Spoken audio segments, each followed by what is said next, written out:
Hello students, welcome to study with concepts. So दोस्तों, जैसे कि आज से हम लोग यहाँ पर 10th क्लास का है ना एनसीईआरटी 10th क्लास का हम लोग यहाँ पर फर्स्ट चैप्टर जो है रियल नंबर्स वो आज हम लोग स्टार्ट करने वाले हैं। ठीक है, सारे जो चैप्टर्स हैं आपके 10th क्लास के वो हम एक एक करके डिस्कस करेंगे।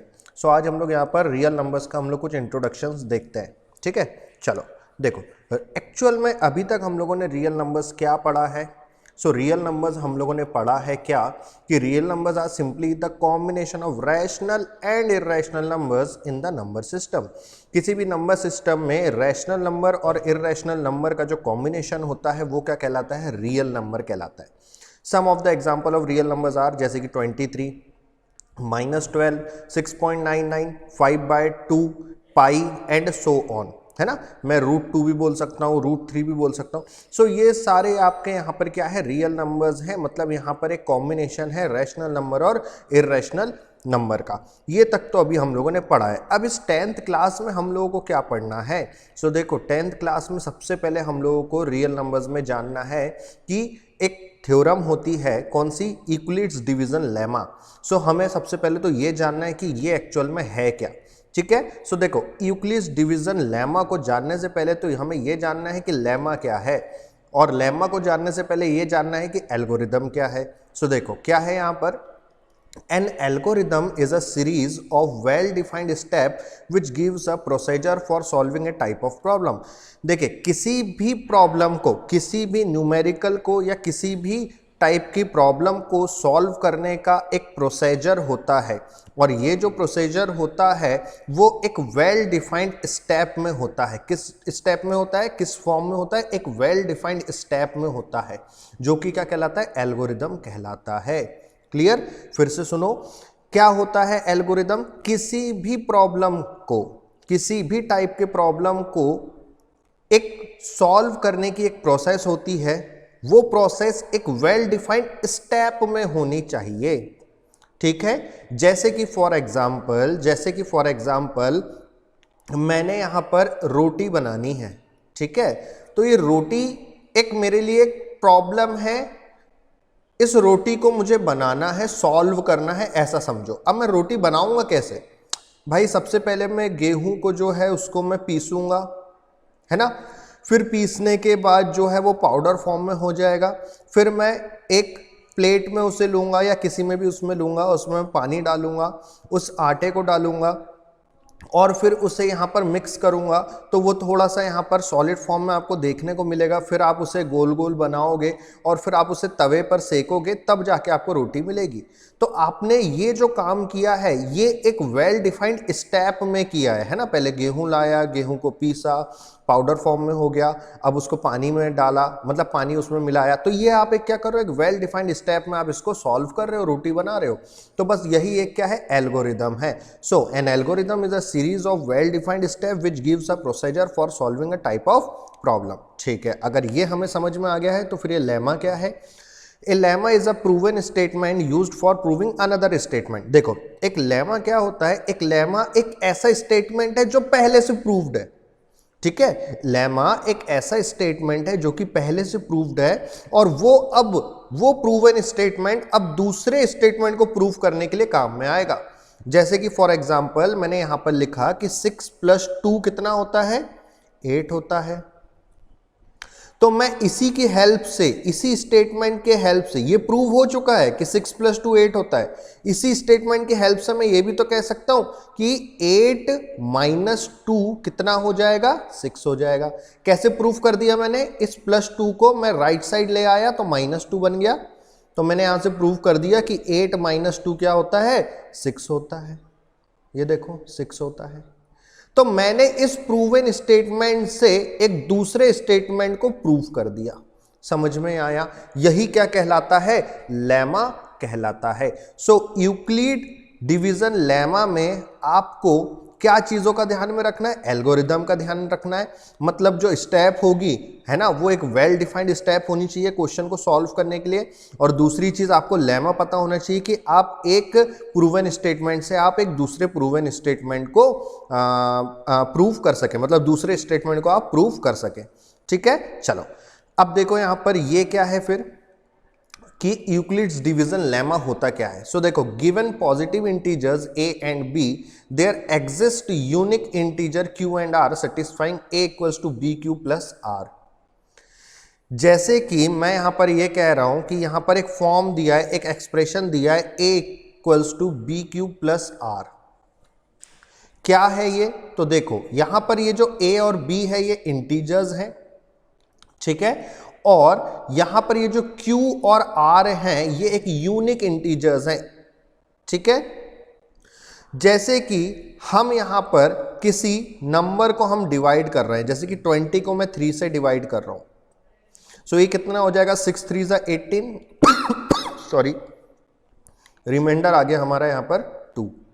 ये जो 2 है ये है रिमाइंडर, ये 6 क्या है, ये होता है क्वोशेंट, ये जो 20 है ये है डिविडेंड, और ये जो 3 है ये है डिवाइजर। सो यूक्लिड डिवीजन लेमा ये कहता है कि जब कभी भी आप डिवाइजर को इस डिवाइजर को मल्टीप्लाई करेंगे क्वोशेंट से और रिमाइंडर को ऐड कर देंगे तो आपको वही सेम डिविडेंड मिल जाएगा। यही यूक्लिड्स डिवीजन लेमा कहता है। मतलब जैसे कि डिवाइजर यहां पर मेरा कितना है 3 है, इनटू क्वोशेंट मेरे पास कितना है 6 है, प्लस रिमाइंडर मेरे पास कितना है 2 है। तो जब कभी भी आप इसे सॉल्व करेंगे तो 6 3 ज़ा 18, 18 प्लस 2 20, सो आपको डिविडेंड ही तो मिल गया। तो ये जो मैंने यहां पर लिखा है dividend equals to divisor into quotient plus remainder, यही आपके यूक्लिड डिवीजन लेमा की यहां पर क्या है एक्सप्रेशन है। ये देखो, डिविडेंड मतलब a, डिवाइजर मतलब b, क्वोशेंट मतलब स्मॉल q प्लस रिमाइंडर मतलब स्मॉल r। क्लियर है चीजें? सो ये चीज समझ में आ गई कि ये क्या कह रहा था यूक्लिड्स डिवीजन लेमा, कि जब कभी भी आप divisor into quotient plus remainder को यदि अगर आप सॉल्व करेंगे सो आपको हमेशा डिविडेंड ही मिलेगा। अब सुनो, इस यूक्लिड डिवीजन लेमा से हम लोग क्या निकालते हैं, बेसिकली हम लोग किसी भी दो इंटीजर का हम लोग एचसीएफ निकाल सकते हैं, एचसीएफ ऑफ 2 इंटीजर्स। हम किसी भी 2 इंटीजर्स का हम यहां पर एचसीएफ निकाल सकते हैं, या किसी भी 2 नंबर का हम लोग यहां पर एचसीएफ निकाल सकते हैं with the help of Euclid's division lemma. Clear? अब वो कैसे निकालते हैं, एग्जाम में बहुत बार पूछा जाता है, तो ये निकालते कैसे हैं इसको समझो। जैसे कि फॉर एग्जांपल मुझे क्वेश्चन दिया है, जैसे कि use Euclid division theorem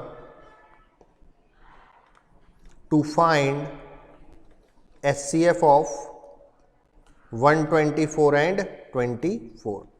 so अभी तक आप लोग यहां पर HCF कैसे निकालते थे, यदि मैं अगर आपको कहूं 124 और 24 का HCF निकालो, सो अभी आप लोग कैसे निकालते थे, आप लोग कुछ ऐसे ही करते थे, HCF पूरा अलग अलग यहां पर सॉल्व कर लेते थे, तो कुछ ऐसा आता था। सही है, ये 2 पेयर, ये 2 पेयर, 2 इंटू 2 4। सो HCF कितना आ गया 124 और 24 का HCF आ गया 4। ऐसे ही करते थे, बट अब हमें यहाँ पर यूक्लिड्स डिवीजन थ्योरम का यूज करना है। सो देखो, यूक्लिड्स डिवीजन का यदि हम यूज करें, सो यूक्लिड डिवीजन थ्योरम में हम लोगों ने एक एल्गोरिदम देखा था कि जो आपकी स्टेप होनी चाहिए वो एक वेल डिफाइंड होनी चाहिए। सो वही चीज़ हम यहाँ पर करेंगे। सो देखो, जब कभी भी आप बड़े नंबर को आप छोटे नंबर से डिवाइड करते हो, मतलब 124 को आप क्या कर रहे हो 24 से आप डिवाइड कर रहे हो, जिसमें मेरा यहाँ पर डिविडेंड क्या है 124 है। सो मैं यहाँ पर लिख दूं, पहले तो मैं लिख देता हूँ dividend equals to divisor into quotient plus remainder. So dividend मेरा क्या है 124 है, इक्वल्स टू डिवाइजर मेरा क्या है 24 है, इनटू क्वोशेंट कितना आएगा देखते हैं। सो 24 इंटू 5 कितना होता है 120 होता है, और रिमाइंडर आ गया कितना 4। सो मेरे पास क्वोशेंट आ गया 5 प्लस रिमाइंडर आ गया 4। ये तब तक मुझे इसे सॉल्व करना है जब तक मेरे पास रिमाइंडर 0 नहीं आ जाता। अभी 4 आया है ना, तो अभी मुझे 0 लाना है इस रिमाइंडर को। तो अब मैं नेक्स्ट स्टेप क्या करूंगा, अब मैं इस 4 को, इस रिमाइंडर को अब मैं डिवाइजर बना दूंगा, और ये जो डिवाइजर था 24, इसको अब मैं डिविडेंड बना दूंगा बस। सो ये कितना हो जाएगा, अभी भी देखो मेरे को यहाँ पर रिमाइंडर 0 नहीं मिला था ना, 4 मिला था। सो हमने लिख दिया r is not equals to 0। हम और आगे करेंगे। अब मेरे पास यहाँ पर जो है डिविडेंड हो गया है कितना 24, डिवाइजर है 4 इंटू क्वोशंट कितना आएगा 6 4 जा होता है 24, रिमाइंडर आ गया 0। देखो रिमाइंडर 0 आ गया ना, तो बस यहीं तक हमें इसे सॉल्व करना था। सो क्वोशंट इंटू कितना हो जाएगा, क्वोशंट प्लस रिमाइंडर कितना आ गया 0, मतलब रिमाइंडर मेरा 0 आ चुका है। यदि रिमाइंडर मेरा 0 आ चुका है तो मेरा एचसीएफ क्या होगा, तो सुन लो, एचसीएफ वो होगा जो आखिरी में आपका डिवाइजर निकल के आया है वो। ये जो डिवाइजर है यही आपका क्या होगा अब एचसीएफ। जब कभी भी रिमाइंडर 0 आ जाए तो उसका जो डिवाइजर होगा वही एचसीएफ होगा। दस HCF of 124 and 24 is 4 with the help of या by Euclid's division theorem. Clear? ठीक। अगर आपको समझ में आ गया है तो यदि मैं अगर आपको कोई एक क्वेश्चन और दे दूं तो आप लोग इजीली कर लेंगे।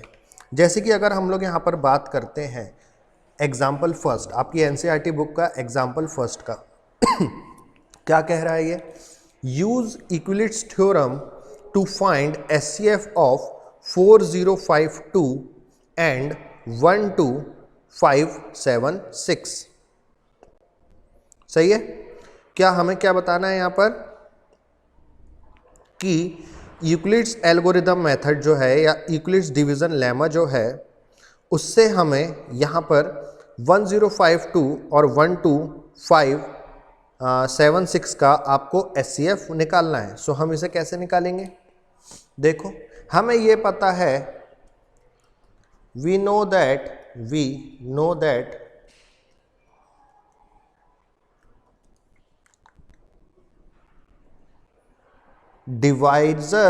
Dividend equals to divisor into quotient plus remainder. बस इसी के आगे अब हमें इसे सॉल्व करना है। सो बड़ा नंबर क्या है 12576। सो आप 12576 को आप डिवाइड करेंगे किससे, 4052 से। सही है? सो अभी हमारे पास डिविडेंड क्या हो गया 12576 इक्वल्स टू डिवाइजर है 4052 इंटू क्वोशंट कितना होगा अभी देखते हैं। ठीक, सो यहाँ पर ये कितने 3 टाइम्स में जाएगा। सो 4052 इंटू 3 कितना हो जाता है 12156। सो रिमाइंडर आ गया मेरे पास कितना 420। अभी भी मेरे पास रिमाइंडर 0 नहीं आया है, मुझे तो तब तक ये करना पड़ेगा जब तक रिमाइंडर 0 नहीं आ जाता। सो क्वोशंट कितना हो गया 3 और रिमाइंडर आया 420। मैं फिर से इसे सॉल्व करूंगा।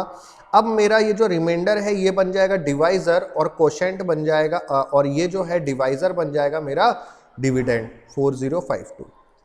सो यहाँ पर मेरा डिविडेंड बन गया 4052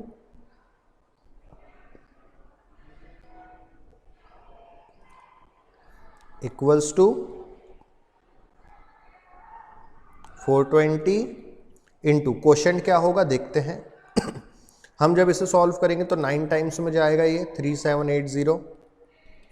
कितना आएगा रिमाइंडर 272। अभी भी मेरे पास 0 नहीं आया, क्वोशंट कितना है 9 प्लस रिमाइंडर 272। अभी भी रिमाइंडर मेरा 0 नहीं आया, और आगे करते जाओ।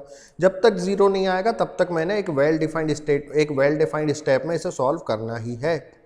अब यहाँ पर मेरा ये जो रिमाइंडर आया 272 ये बन जाएगा डिवाइजर, और ये जो 420 है ये बन जाएगा मेरा क्या डिविडेंड।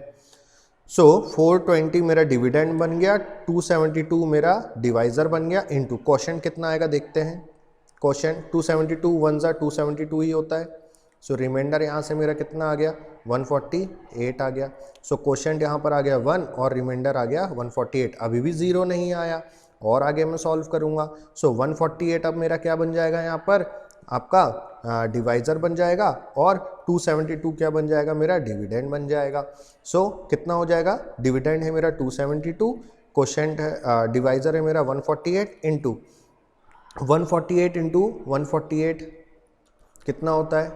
सो ये हो जाएगा यहाँ से कितना 124, सही है। सो क्वोशंट आया 1 प्लस रिमाइंडर आया मेरा 124। अभी भी रिमाइंडर 0 नहीं आया और सॉल्व करूँगा। सो यहाँ पर स्पेस नहीं है तो मैं इधर कर दे रहा हूँ। 124 अब मेरा क्या बन जाएगा? डिवाइज़र, और आपका 148 बन जाएगा डिविडेंड। सो 148 बन गया डिविडेंड, 124 है डिवाइज़र, इंटू क्वोशंट कितना? सो 124 इंटू 124, रिमाइंडर कितना आएगा? 24। अभी भी रिमाइंडर 0 नहीं आया तो मैं इसे और सॉल्व करूँगा।